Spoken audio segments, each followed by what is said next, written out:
Bonjour à tous, ici le juge Andrew Napolitano pour Judging Freedom. Aujourd'hui, nous sommes le mercredi 27 août. 27 août. Où est passé l'été de l'année 2025? Le professeur Jeffrey Sachs nous rejoindra dans un instant pour parler de la politique étrangère américaine très dangereuse. Professeur Sachs, bienvenue ici, mon cher ami, et merci d'avoir accepté mon emploi du temps.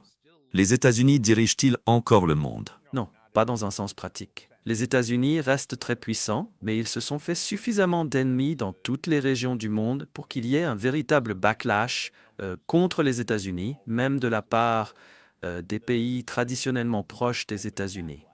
Donc, leadership n'est pas le mot approprié. Des menaces, oui. Certains pays se plient aux demandes des États-Unis, d'autres les rejettent complètement. Mais leadership? Non, pas de leadership conceptuel, intellectuel, moral, économique ou technologique. Non. Les États-Unis font partie d'un certain nombre de pays puissants, mais la plupart des pays essayent de gérer leurs relations avec les États-Unis tout en ne voulant pas être dirigés par eux, c'est le moins qu'on puisse dire. À votre avis, le département d'État, le département de la Défense, la Maison-Blanche, le Deep State, reconnaissent-ils la vérité de ce que vous venez de dire? Non. Nous n'avons pas une politique étrangère efficace du tout. Notre capacité diplomatique est quasiment inexistante. Le président lui-même s'appuie sur des amis ad hoc et des proches pour être envoyé officiel ou non officiel. Nous n'avons pas de corps diplomatique stable. Nous venons d'avoir le diplomate américain principal au Danemark convoqué, appelé à cause de l'ingérence des États-Unis. Au Groenland, ce qui est assez évident, Trump dit qu'il veut le Groenland alors qu'il fait partie du Danemark et il n'exclut aucune option pour l'obtenir. Le Danemark n'est pas exactement un ennemi traditionnel des États-Unis, il fait partie de l'OTAN, il fait partie d'une alliance avec les États-Unis, mais il est totalement vulnérable et en désaccord avec les États-Unis en ce moment. Nous n'avons tout simplement pas de diplomatie. Tout est totalement ad hoc. Des erreurs terribles sont commises, vraiment choquantes, même du point de vue le plus étroit de l'intérêt américain. Par exemple, ces 2 dernières semaines, Donald Trump, aussi sans raison, s'est complètement aliéné le gouvernement et le peuple de l'Inde en imposant un soi-disant tarif punitif de 25% sur l'importation de pétrole russe, alors que l'Europe importe du gaz russe, la Chine importe du pétrole russe, mais l'Inde a soudainement été confrontée à cette action palliative. Et je peux vous dire, la profondeur de la colère, du ressentiment, le sentiment de trahison qui est omniprésent dans les cercles intellectuels indiens et au-delà pour une décision qui n'a ni sens ni conséquence. C'est vraiment une situation ad hoc où le rôle des États-Unis dans le monde est en spirale descendante. Laissez-moi vous demander un mot sur l'Inde et faire appel à votre autre domaine d'expertise, qui est l'économie. Nous savons que Trump a dit qu'il fait cela pour punir l'Inde d'avoir acheté du pétrole russe, car il croit que cela diminuera les achats et affectera l'armée russe. Je ne pense pas que cela se produira. Mais c'est au moins l'argument qu'il a avancé. Dans le processus de telles actions et malgré ses grimaces et ses tentatives de diaboliser les BRICS, n'a-t-il pas en fait unifié et renforcé les BRICS? Bien sûr, dès qu'il a pris cette mesure, il y a eu une effervescence diplomatique de très haut niveau entre le Brésil, la Russie, la Chine et l'Inde. J'ai eu la chance d'observer cela de très près, mais c'était au niveau des chefs d'État et au niveau des ministres des Affaires étrangères, des ministres de la Défense, des responsables très haut placés, en d'autres termes. Et tous ces pays communiquaient entre eux. Le Brésil avec la Russie, le Brésil avec l'Inde, le Brésil avec la Chine avec la Russie, la Chine avec l'Inde, la Russie avec l'Inde.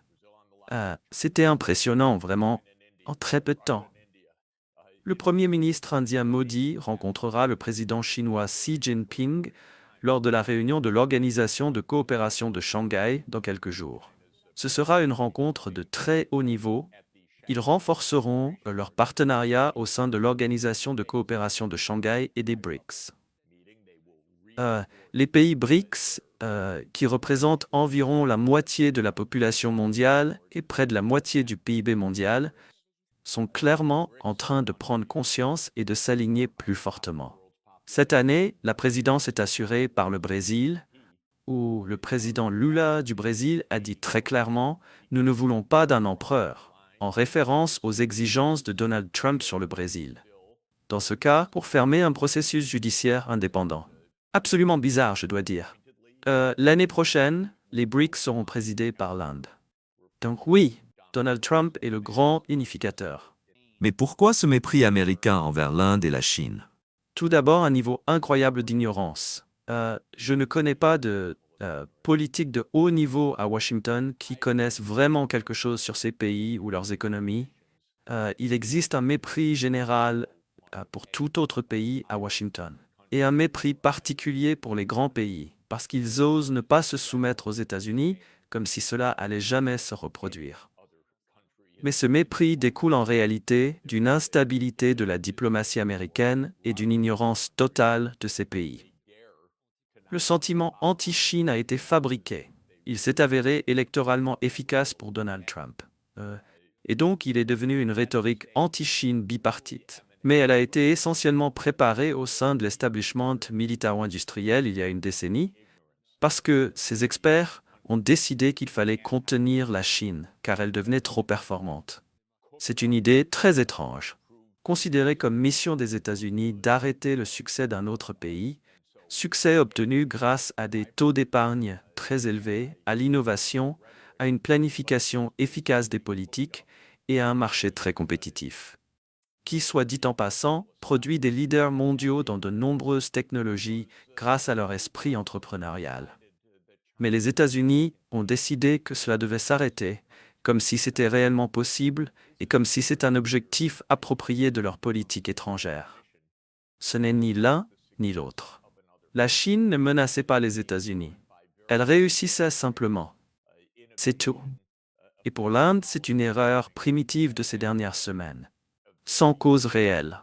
Cela a fait exploser des années de diplomatie tentée, où côté indien, l'idée était « Oh, nous avons une position privilégiée. Les États-Unis sont contre la Chine, donc ils sont pour nous. Parfait. Nous pouvons substituer la Chine dans la chaîne d'approvisionnement mondiale. Au lieu d'assembler les iPhones en Chine, ils seront désormais assemblés en Inde. » J'ai dit à des collègues et amis indiens « Ne soyez pas naïfs. Les États-Unis ne sont pas si stables, si sensés, ni si ouverts pour inviter l'Inde à remplacer la Chine. La porte se refermera sur l'Inde de la même manière. Et voilà, cela s'est produit en quelques semaines après mon avertissement. Je pensais que ce serait plus progressif. Mais l'approche américaine est tellement non professionnelle, tellement étonnamment non institutionnalisée, tellement dictée par les publications sur les réseaux sociaux d'un président, une personne qui ne comprend rien à ce sujet, appuyée par un article incroyablement insultant et nuisible publié par l'un de ses conseillers dans le Financial Times, qui a rapidement fait le tour de l'Inde et empoisonné les esprits. Personne ne réfléchit, personne ne comprend à Washington. C'est complètement, totalement à court terme, opportuniste, sans aucune connaissance stratégique, sens, logique ou cohérence. Franchement, je n'ai jamais vu un tel manque de professionnalisme en 40 ans de travail dans les relations économiques internationales. Et cela ne semble pas s'améliorer. Bien que vous ayez récemment dit que, pour les gens en Inde et en Afrique, ils restent optimistes quant à l'avenir du monde se construit sans les États-Unis. C'est exact. Les régions à croissance la plus lente aujourd'hui sont les deux régions à revenus élevés, les États-Unis et l'Europe. Dans une certaine mesure, c'est un principe économique fondamental. Les pays plus pauvres, s'ils sont raisonnablement bien gérés et si la paix règne, ont la possibilité et la capacité de rattraper leur retard, d'adopter des technologies avancées et de réduire l'écart avec les leaders. Il n'est donc pas surprenant que les pays plus pauvres connaissent une croissance économique soutenue plus élevée que les pays riches et réduisent l'écart. C'est une tendance profonde, sous-jacente dans l'économie mondiale actuelle.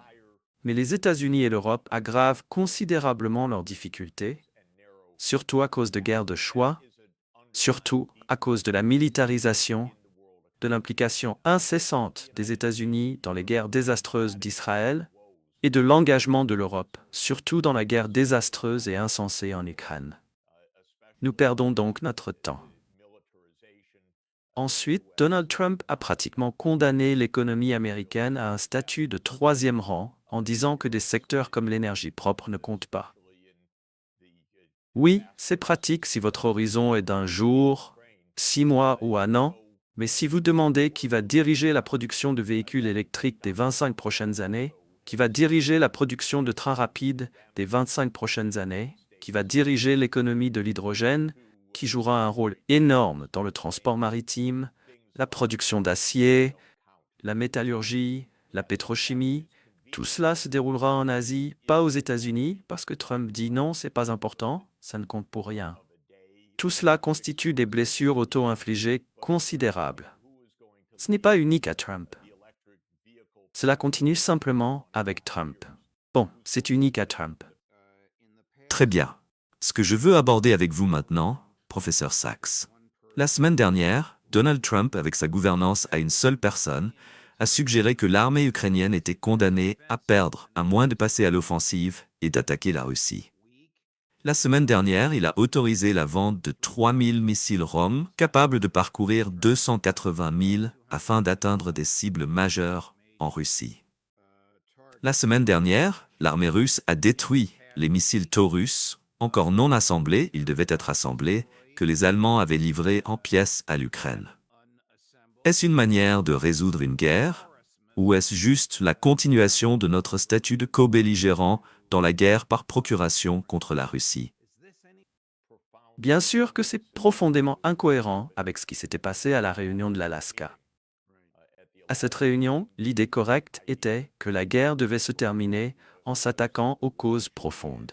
Que l'Ukraine devienne neutre, que l'OTAN ne s'élargisse pas. Tout cela, du point de vue de la sécurité des États-Unis, était approprié et nécessaire pour le point de vue russe, car c'est leur voisinage. C'est leur voisin immédiat. Ils ne veulent pas de missiles américains là-bas. C'est le message qu'ils transmettent depuis 30 ans. Sur cette base, les arrangements de sécurité devraient être faits via le Conseil de sécurité de l'ONU, qui est l'endroit pour le faire. Si nous disposions actuellement du minimum de capacité gouvernementale, du minimum de professionnalisme, alors, sur la base de cette réunion, un travail sérieux serait en cours pour développer les protocoles, les accords de sécurité, afin de mettre fin à la guerre. Trump pense toujours de manière très primitive. Eh bien, j'ai besoin de la batte de baseball derrière moi parce que je pourrais leur fracasser la tête et je dois les menacer. On n'atteint pas réellement de solution de cette manière. On perd la possibilité de solution. L'idée de Trump pour conclure un accord est « Oui, nous pouvons offrir quelque chose, mais je dois leur montrer que je peux les abattre. » Et cette idée bloque la diplomatie partout. Les États-Unis n'ont pas la capacité de suivre ces menaces autrement que par une escalade dramatique des conflits, et les autres pays disent « Nous ne céderons pas à cette approche brutale. » Ainsi, vous avez la guerre au Moyen-Orient qui fait rage, dans laquelle les États-Unis sont complices d'un génocide en cours. Vous avez la guerre en Ukraine qui n'a pas été arrêtée en 24 heures, alors qu'elle aurait pu l'être si nous avions eu de la compétence. Vous avez des tensions croissantes et maintenant une rupture des relations avec l'Inde. Parce que les menaces ne fonctionnent pas comme Trump le pense, ou peut-être auraient-elles fonctionné s'il négociait avec le syndicat des plombiers à New York sur un immeuble. Mais elles ne fonctionnent pas dans les affaires internationales et elles ne fonctionnent pas avec les autres grandes puissances. La Russie est une grande puissance, la Chine est une grande puissance, l'Inde est une grande puissance. Que nous le disions ou non, ne change rien à ce fait. Et pour traiter avec ces pays, il faut une diplomatie responsable, pas des menaces de ce type. Et c'est là que nous échouons dans tous les cas actuellement. D'ailleurs, je dois être clair, Biden a été un désastre. Comme nous en avons parlé à maintes reprises, l'administration Biden a échoué. Je ne suis pas partisan ici, je dis simplement que nous avons un historique de très grands échecs qui se poursuit. Voici sa dernière menace d'hier lors d'une réunion du cabinet. C'est exactement ce que vous venez de... Je ne sais pas si vous l'avez vu, c'est exactement ce que vous décriviez, professeur Sachs. Chris, coupé numéro 2. Je veux voir cet accord se terminer. C'est très sérieux ce que j'ai en tête si je dois le faire, mais je veux voir une fin. Je pense qu'à bien des égards, il est là. Parfois, il sera là, et Zelensky ne sera pas là. Vous savez, c'est comme qui avons-nous aujourd'hui? Je dois les avoir tous les deux en même temps. Mais je veux avoir une fin. Nous avons des sanctions économiques. Je parle d'économie parce que nous n'allons pas entrer dans une guerre mondiale. Je vous le dis, à mon avis, si je n'avais pas gagné cette course, l'Ukraine aurait pu se retrouver dans une guerre mondiale. Nous n'allons pas finir dans une guerre mondiale. Et ce ne sera pas une guerre mondiale, mais ce sera une guerre économique. Et une guerre économique sera mauvaise. Et elle sera mauvaise pour la Russie. Et je ne veux pas ça. Vous avez une idée de ce dont il parle? Non, c'est pas possible. Et honnêtement, peut-être qu'il ne comprend pas. Probablement que personne autour de lui ne comprend. Il faut réellement faire ses devoirs. Je suis désolé de le dire. Moi, professeur, je donne des devoirs. Vous devez vraiment faire vos devoirs. Vous devez avoir des documents, les échanger, discuter de sujets spécifiques, discuter du rôle du Conseil de sécurité de l'ONU. Vous devez passer à des solutions. Ces menaces qui vont et viennent sont pires que inutiles. Elles ne sont pas seulement des distractions, elles sapent totalement la possibilité de parvenir à des accords. Je comprends, je n'ai jamais négocié un casino, je n'ai jamais négocié un immeuble à New York. Peut-être que ça se fait différemment, mais j'ai été impliqué pendant 40 ans dans des accords intergouvernementaux. Et on ne fait pas ainsi quand on parle avec d'autres grandes puissances. Ça doit être plus sérieux. Ce n'est pas de l'improvisation. C'est aussi pourquoi l'idée soutenue par les États-Unis et par Zelensky, qui a le moins de capacité et d'expérience dans ce domaine, de dire « nous avons besoin d'une réunion à trois ». Nous avons besoin d'une réunion à trois. Non. Il faut des concepts sur la façon dont cela va se terminer. Il faut des documents échangés. Il faut discuter des clauses de ces documents sur lesquelles on n'est pas d'accord. Tout le monde peut consulter en ligne. Regardez le New York Times qui les a publiés, le communiqué Russie-Ukraine de fin mars 2022, le projet d'accord du 15 avril 2022 entre la Russie et l'Ukraine qui aurait mis fin à la guerre si les États-Unis avaient laissé faire. Au lieu de cela, les États-Unis sont intervenus, ont brisé le processus et depuis, il n'y a pas eu de diplomatie systématique de ce type. Peut-être que les États-Unis sont incapables de faire des devoirs désormais.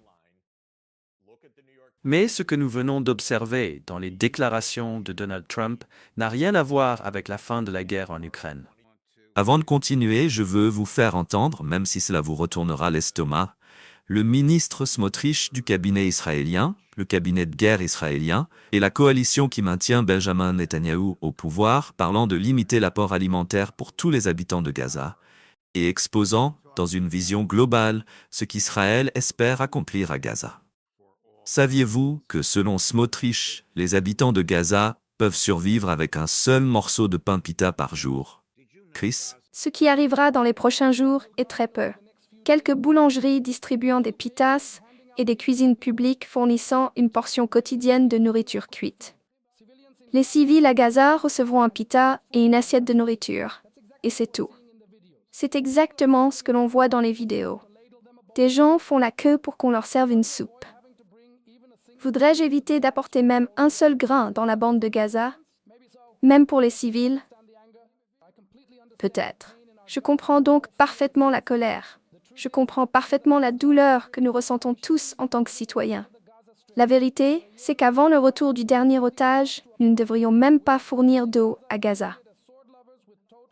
Depuis 1 an et demi, nous battions le Hamas à mort. Nous démantelons Gaza et la laissons en terre brûlée avec une destruction totale et sans précédent dans le monde.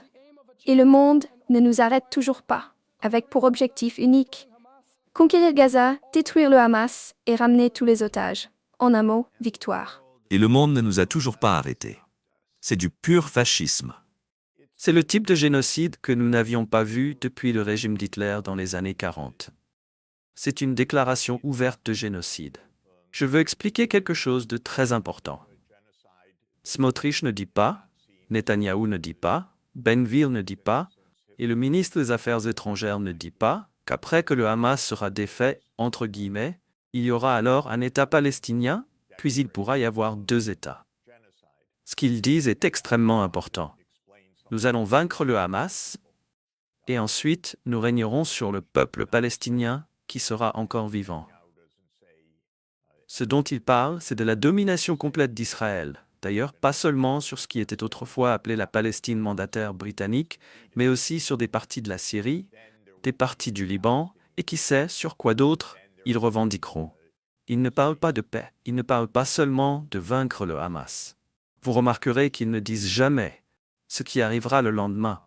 Mais ils disent, en hébreu généralement, dans les documents, dans la Knesset, que ce qui viendra après la défaite complète du Hamas est la domination israélienne totale sur les Palestiniens, qui n'ont pas été massivement tués, affamés à mort ou expulsés ethniquement.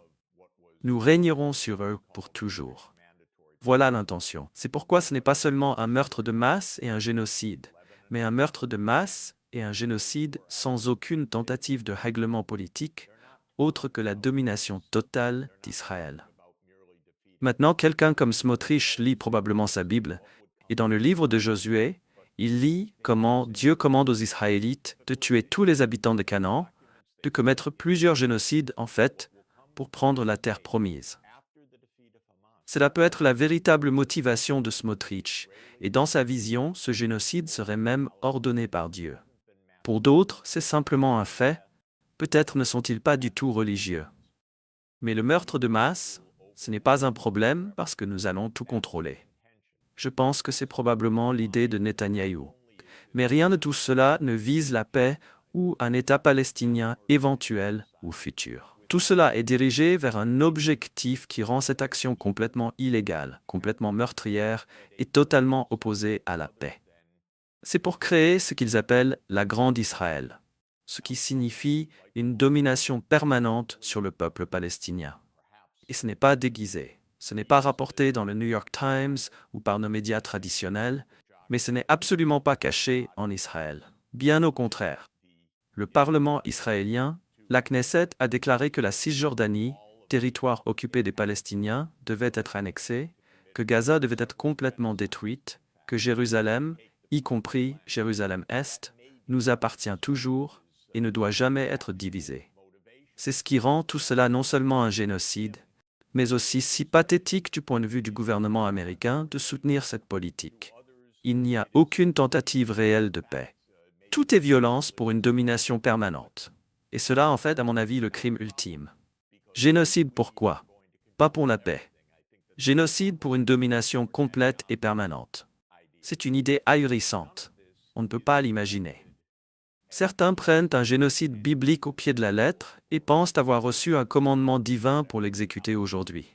D'autres agissent pour d'autres raisons. Mais c'est ce à quoi nous sommes réellement confrontés maintenant. Et tout ce que je peux dire, c'est qu'Israël ne s'arrêtera pas. Mais les États-Unis ne devraient pas être complices de cela. Exactement. Les États-Unis ne devraient pas être partie prenante de cela. Le peuple américain est écœuré par cette situation. Le peuple américain a un ratio de 2 pour 1, soit 70% contre 30%, veut qu'Israël cesse son génocide. Veut qu'un État palestinien soit proclamé. C'est ce que nous voulons. Pas ce que fait Trump. Notre gouvernement n'est pas représentatif. Il n'écoute pas le peuple américain. Le peuple américain ne veut pas être complice d'un génocide. Et je peux dire d'ailleurs qu'en tant que juif américain, cela n'a rien à voir avec l'antisémitisme ou quoi que ce soit d'autre. S'opposer à Israël est actuellement une responsabilité morale. Ce n'est pas une question d'être juif ou non, sémitique ou antisémite. Si vous n'êtes pas contre ce qu'Israël fait, vous ratez l'essentiel. Israël commet un génocide et il doit être arrêté, et l'Amérique doit cesser sa complicité dans ce meurtre de masse. Merci. Professeur Sachs, il y a encore plus de déclarations de Smotrich, mais je vous épargnerai cela. Merci beaucoup pour votre analyse de tout cela. Nous avons commencé par discuter de la façon dont les États-Unis pensent encore être l'hégémon, sans reconnaître que ce n'est plus le cas, et de l'indépendance des autres grandes puissances. Et nous avons terminé sur cette note très triste et misérable.